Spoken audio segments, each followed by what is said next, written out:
Justice Uday Umesh Lalit ने आज भारत के 49वें मुख्य न्यायाधीश के रूप में शपथ ली।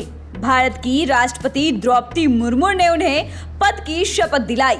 इस दौरान भारत के प्रधानमंत्री नरेंद्र मोदी, उपराष्ट्रपति जगदीप धनखड़ समेत कई केंद्रीय मंत्री और सुप्रीम कोर्ट के जज मौजूद रहे।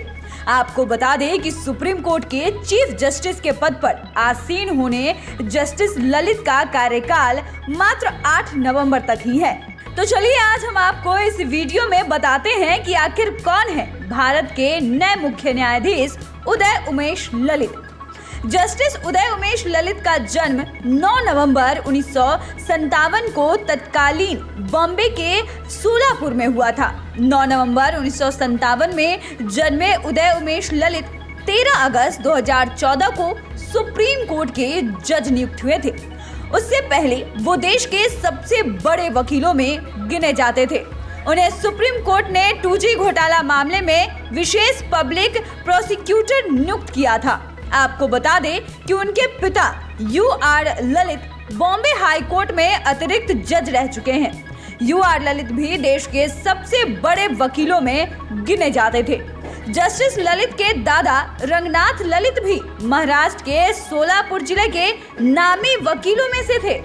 यूं कहें तो जस्टिस UU ललित को कानून और न्याय का ज्ञान अपने परिवार की विरासत में मिला है। आपको बता दें कि जस्टिस ललित के दादा रंगनाथ ललित भी अपने समय के एक जाने माने वकील थे। न्याय के क्षेत्र में इस सफर को उनके बेटे RU ललित ने एक कदम और आगे बढ़ाया और वो वकील से बॉम्बे हाई कोर्ट के जज नियुक्त हुए।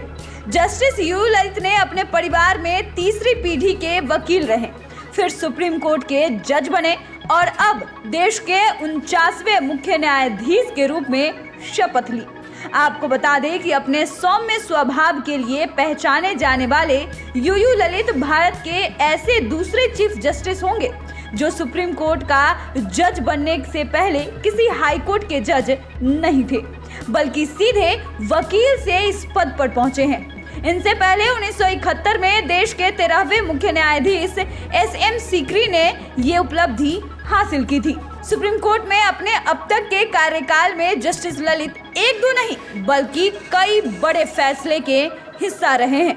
22 अगस्त 2017 को तलाके बिद्दत यानी कि एक साथ 3 तलाक बोलने की व्यवस्था को असंवैधानिक करार देने वाली 5 जजों की बेंच में वो सदस्य थे। इसके साथ ही 30 अप्रैल 2021 को जस्टिस ललित की अध्यक्षता वाली बेंच ने राजद्रोह के मामले में लगने वाली IPC की धारा 124A की वैधता पर केंद्र को नोटिस जारी किया था। इस मामले में कोर्ट ने मणिपुर के पत्रकार किशोर चंद्र वांगखेमचा और छत्तीसगढ़ के पत्रकार कन्हैया लाल शुक्ला की याचिका सुनने पर सहमति दी थी।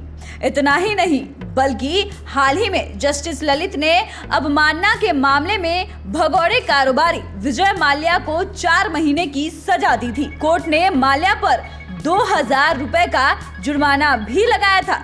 ये भी कहा कि जुर्माना ना चुकाने पर 2 महीने की अतिरिक्त जेल काटनी होगी। जस्टिस ललित उस बेंच में भी रहे हैं जिसने 2019 में आम्रपाली के करीब 42,000 फ्लैट खरीदारों को बड़ी राहत दी थी। तब कोर्ट ने आदेश दिया था कि आम्रपाली के अधूरे प्रोजेक्ट को अब नेशनल बिल्डिंग कंस्ट्रक्शन कॉर्पोरेशन यानी कि NBCC पूरा करेगा। कोर्ट ने निवेशकों के साथ धोखाधड़ी करने वाले आम्रपाली ग्रुप की सभी बिल्डिंग कंपनियों का रेरा रजिस्ट्रेशन रद्द कर दिया। साथ ही निवेशकों के पैसे के गबन और मनी लॉन्ड्रिंग की जांच का भी आदेश दिया था। अनुसूचित जाति जनजाति उत्पीड़न एक्ट के तहत तुरंत गिरफ्तारी न करने का आदेश भी जस्टिस ललित की सदस्यता वाली बेंच ने ही दिया था।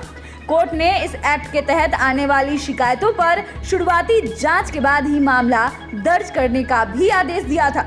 हालांकि बाद में केंद्र सरकार ने कानून में बदलाव कर तुरंत गिरफ्तारी के प्रावधान को दोबारा बहाल कर दिया था। तो फिलहाल के लिए इतना ही। डेस्क से राजकमल की रिपोर्ट। अगर आपने अभी तक चैनल को सब्सक्राइब नहीं किया है तो सब्सक्राइब कर ले। फेसबुक पेज को लाइक करना ना भूले। वीडियो देखने के लिए आपका धन्यवाद।